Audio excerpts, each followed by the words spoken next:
So ito mga kanoknok, ginawa ko itong vlog na to dahil gusto ko makatulong. So sinishare ko sa inyo yung mga pamamaraan ko sa pag-alaga ng native chicken.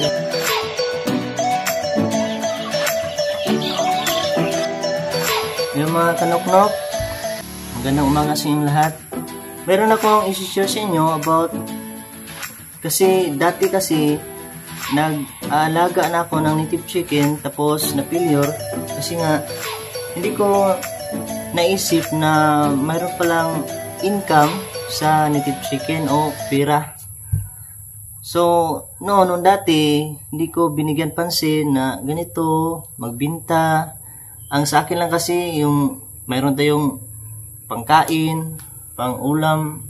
Ngayon nag-alaga ulit ako ng native chicken at tapos i-share ko sa inyo yung mga pamaraan ko kasi iba-iba tayo ng pamamaraan. So ito i-share ko sa inyo para naman makatulong ako sa inyo. Dati yung mga mali ko noon, so ngayon itatama ko na at hope na mayroon kayong matutunan. So ngayon punta tayo doon, ipapakita ko sa inyo ang aking mga native chicken.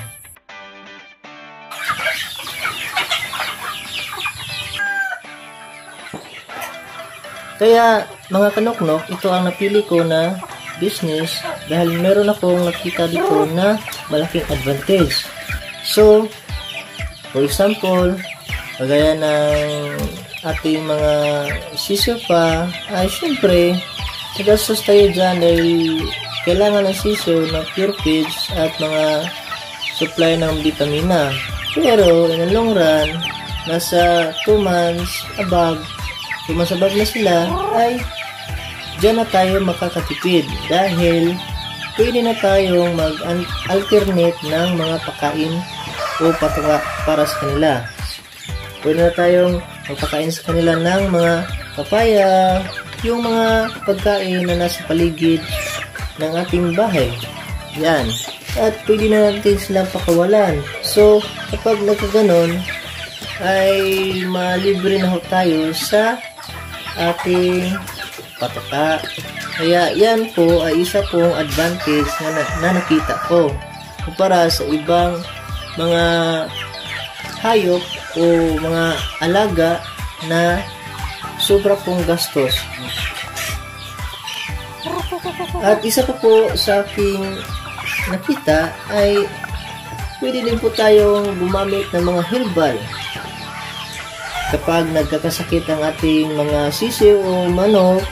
Imbes na pupunta tayo sa agrovet supply para bumili ng mga antibacterial, ay pwede po tayong kumuha o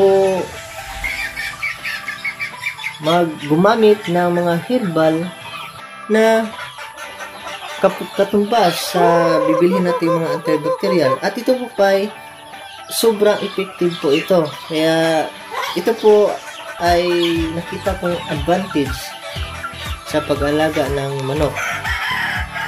At pangatlo pong advantage na nakita ko sa pagmamanok ay ito po ay pwede po natin ulamin, syempre.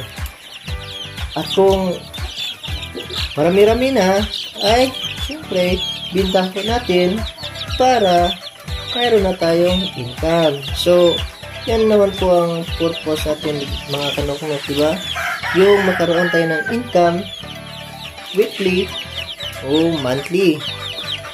So sa mga nais na magmamanukan dyan at walang masyadong alam, ay dito lang kayo manood sa aking video dahil marami pa po akong isi-share sa inyo. Bigay kaalaman, tulong na rin sa mga nais na mag-alaga ng manok. So, salamat po sa inyo. Sana po magustuhan niyo ito at hope na sa mga darating pa po na video ay subaybayan niyo po ako dahil marami pa po tayo pag-usapan dito.